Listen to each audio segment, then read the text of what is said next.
Hello and welcome to Sport This Morning. I'm Cecilia. You know, it's always a delight to have you join us. I'm Austin Okonakman. It's great to have you join us again. I'm Tayo Salam. Let's tell you the story of match day 15 of the Nigeria Professional Football League.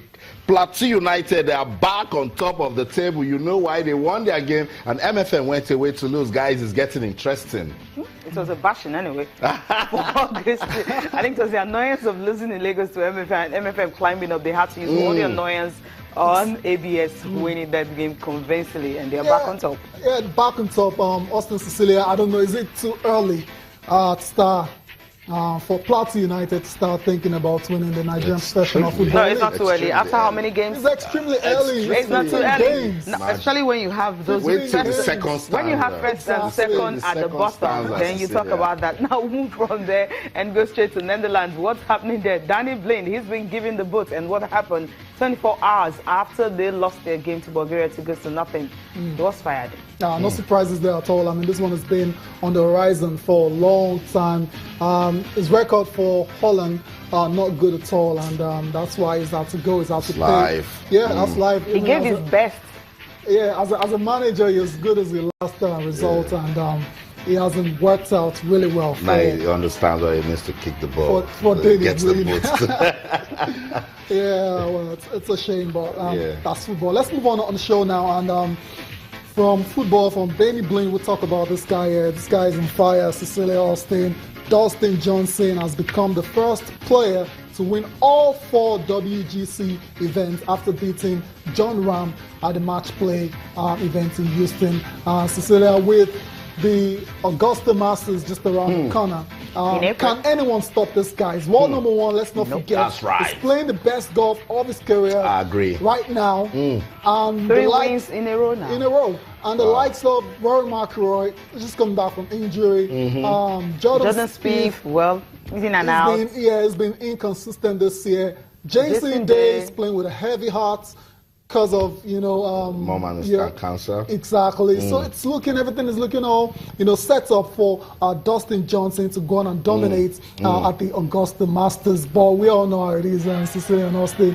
We've seen some incredible, times at the Augusta Masters, and but definitely has to be the favorites. That's right. Yes, definitely. That's right. Playing arguably the best golf of his career, as you mentioned, and in Texas, he proved to us why he's world number 1. Yes. I think the good thing he did in winning this championship is he stayed focused. He understands that a lot of responsibilities are on him to prove that he's no fluke, being world number 1. But we know what it is now. He needs to sustain this, take it to the Masters, and we understand that at the Masters, a different spirit entirely that controls that region. So if he can go on, stay maybe world number 1 till Cecilia, let's see if he can stay on out to June, July.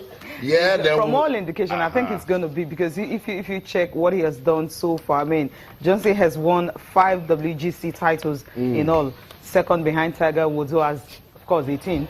So it's a ridiculous thing, in the sense that if you check John Ryan, he said he was distracted. That's the reason he lost concentration at a point, and that's why DJ had to be able to take advantage of that. And of course, what happened? He won. At the time, he was actually, when he was 1 match up in the 18th hole final. And everything just happened so suddenly because he won.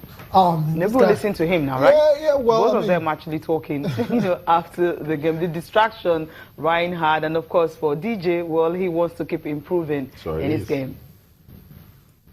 Very pleased with my play this week, and it was a long week. A lot longer match this afternoon than I would have liked it to have been, but.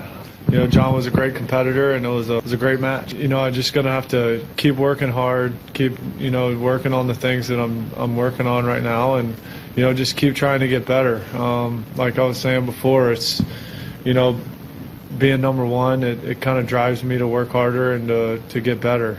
There's still a lot of room for improvement in my game, so I'm going to just keep working on it. Got my eyes out of the ball for a second. Even that small portion of a second, had I thought of stopping, I would have, but I didn't. I committed to the shot, and just once I moved my eyes, my balance went off and I chunked it. That's simply what happened. I wish I could go back and hit it over the slope, 15, 20 feet left, but It's just things that happen, honestly. It won't be the last time that I have a noise on my swing on the last hole. It certainly is the first time that I hear it, but hey, it's golf, it happens.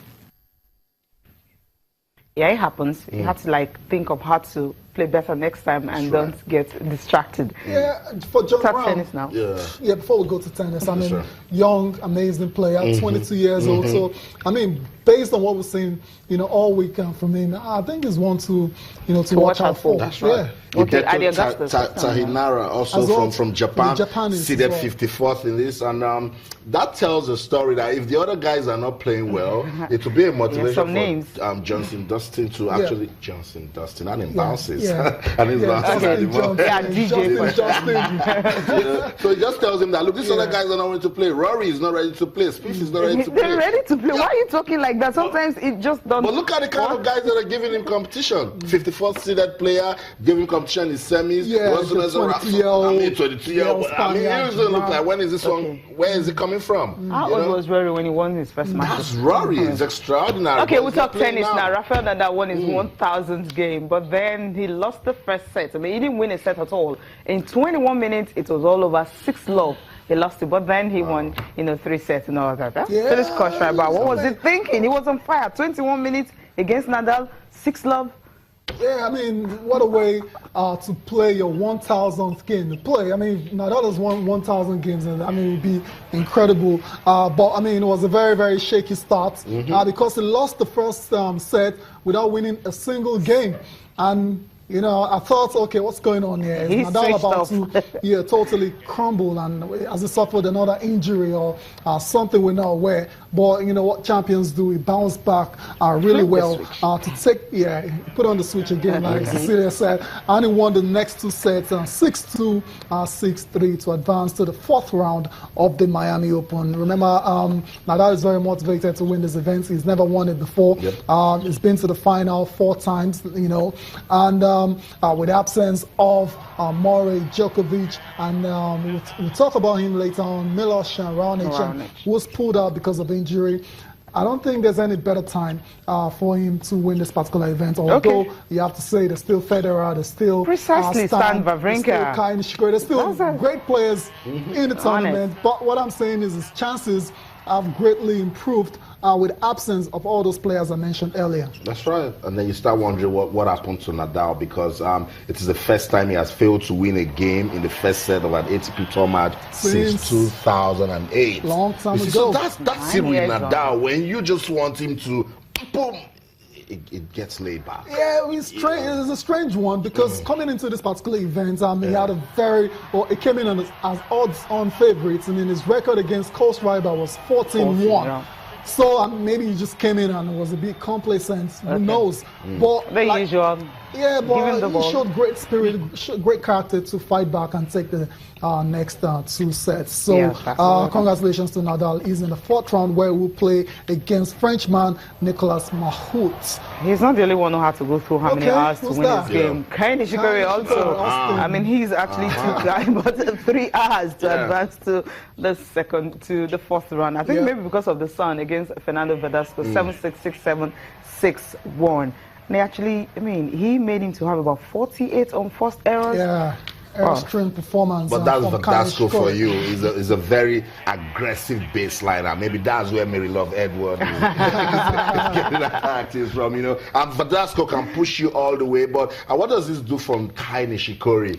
Every game he advances, he keeps telling himself he can do it. I mean, when you play tennis for 3 hours, 4 hours, it tells you you've got some good character going in you, you know, when you hold on to win such a game. So I'm looking at Kai Nishikori closely because, I mean... You always do. Yeah, closely. But sometimes when he gets to meet a player that's kind of, you know how to vary the pace and all that, you know, it gets rattled a whole lot, like what happened here. I think success just gives you extra confidence. So he needs to win more. You know, he's been here for quite some time and he has played against the best guys. He has lost to them. So it's about time for him to start, you know, putting up together. And was a runner-up to Djokovic last year. That's right. That's right. So, had a good run at the Olympics also. So put it together and say to And win a himself, Grand it's Slam, about right? time. It's about time. So win a He Grand needs Slam. to Now let's believe. talk about the guy that has withdrawn from this tournament, recurring hamstring injury, another not a good one. But he says he just wants to stay back and relax and see if he can, you know, take a while to see if it's definitely healed, because he had it 2 weeks ago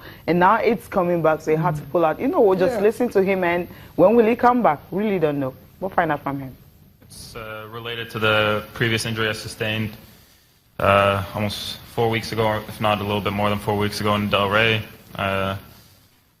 It's the same muscle up in the hamstring up high, so it got progressively worse after my first round after practicing yesterday, and it seemed like it was not possible for me to compete today without putting myself at a significant risk.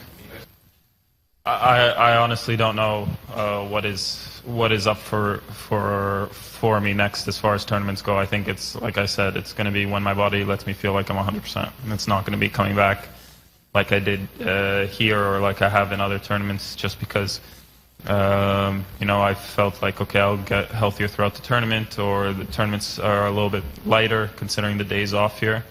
The next goal is just going to be to come back at 100%, and whenever that may be, I think that my body is going to let me know when that moment is right. Well, that's it. We'll just find out when he's going to come back.